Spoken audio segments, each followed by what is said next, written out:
Hello mga guys, gawa tayo ng biko para sa Gansan ko. Holy Week. Ewan ko lang kung anong pangalan dito. Sa first time ko po gumawa ng biko. Hindi ko alam kung paano. Sinusubukan ko lang. Okay. Okay.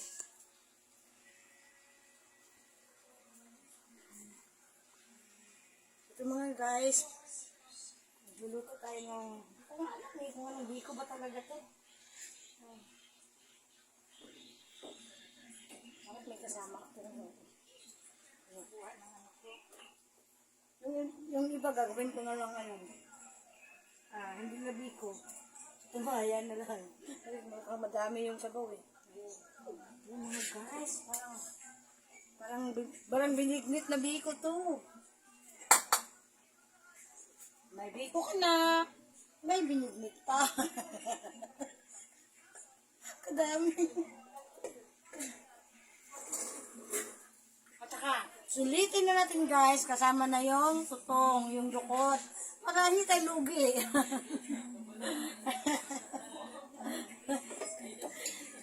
Yan mo mga guys. Ano kaya ito?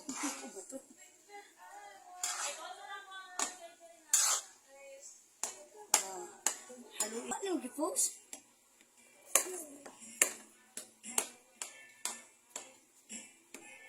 Ayan maganda guys. So, ito na diba? Haluin na lang natin ang paghaluin. Para magkaroon. Magiging biko na siya. At ang tuyo.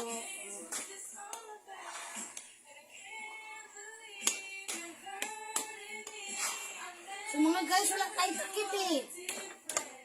Ha? Gagawin na lang natin mga guys. Ano mo sa takip? So mga guys, wala tayong yung takip na malaki. So yung ginawa ko, yung sandcubes ko na ng sandcubes. Hindi ko nga alam. Gawin kong takip para magkasya. Okay mga guys.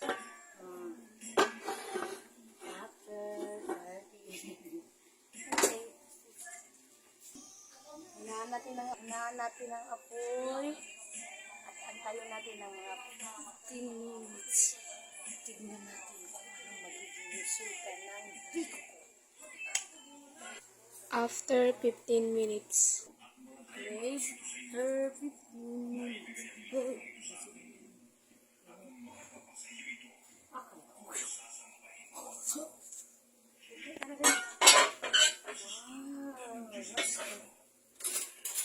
The result guys, biko o bingka o whatever.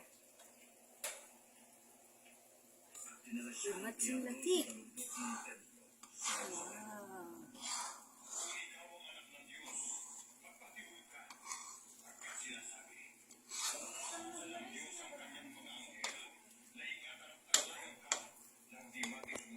Banyak natin.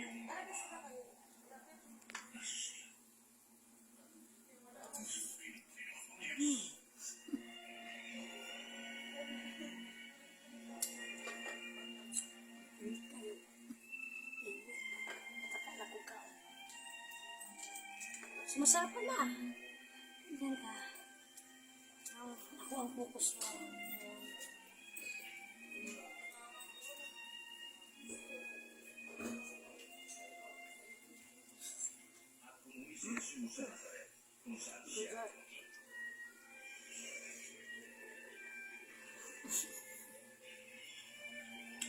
So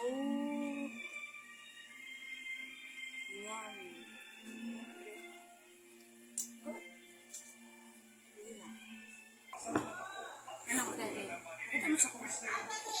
So ito na mga guys ang resulta ng biko ko. May water. May water. Thank you guys.